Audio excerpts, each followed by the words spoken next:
Mail call, Friday. It's apparently not a federal holiday. The mail was delivered. It's 6:23 p.m.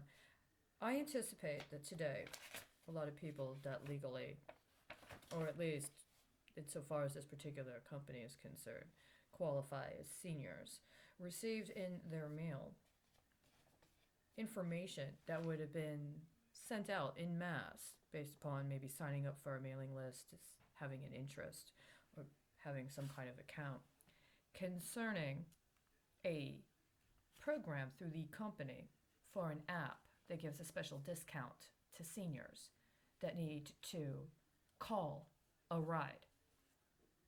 A car program, a program regarding someone that'll drive you somewhere for seniors through a organization that deals with retirement, people who are retired.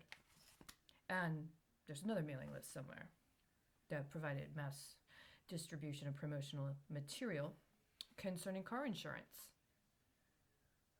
Bonded AAA, maybe? Both of these were sent today and arrived, or rather, both of these arrived in the mailbox today. They're not for a specific account.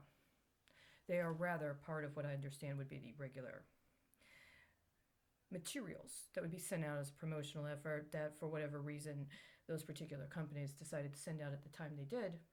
It happened to arrive in the mailbox today. It may not be only for one person. So this is an area where many people would qualify for such promotions, correct? But what not anybody else qualifies for is another letter from the registered agent of my LLC in the state of Delaware, dated for March 10th, which happens to be exactly 3 days before I posted my electronic payment of my taxes to my registered agent. I have the receipts, I have all the information I need. I had done it in anticipation that I would be paying for and in connection with my effort to acknowledge my intention to remit on a specific date. Lo and behold, I had some problems finding the original document. I found it today. The concern I have, though, is that this is dated for March 10th, and the postmark is not until March 29th. It was postmarked for March 29th, even though it's dated for March 10th. And it was mailed out exactly 20 days later. It was processed through the post office 20 days after the date. They held it for 19 days. In that 19 days, they've already received the payment. And, by the way, they've also already posted the payment. And, by the way, they've already sent me electronic confirmation they received the payment. See, here's the thing. I specifically said in my motion that I did not approve of any derivative actions, and that part of what the intention was in requesting a new trial was to address illegal derivative actions while I was denied any due process. I also attempted to write and officially send to the Secretary of State for the state of Texas a formal request invoking codes that are part of the Texas Small Business Code and the Texas Government Code. But they would not let me print it.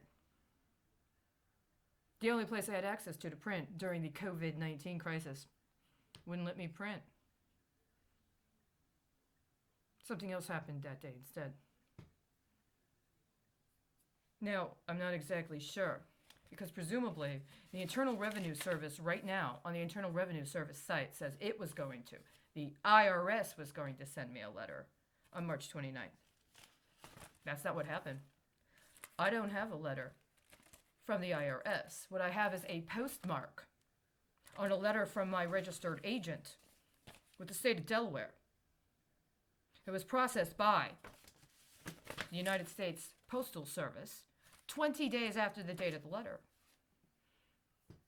I know exactly what that means. I also know exactly what I can do with this. But I'm more interested in meeting my original obligation when I took upon myself, which was to assure receipt of and confirmation of delivery of the fulfillment of the terms connected to the remittance dated for February 4th of 2021. It would seem it has been confirmed. The question is, when is the paperwork going to catch up with it? Documentation can be very important. Tampering with documents of this sort is also very important. And I already know the people that are so interested in these matters, alleged to know this better than me.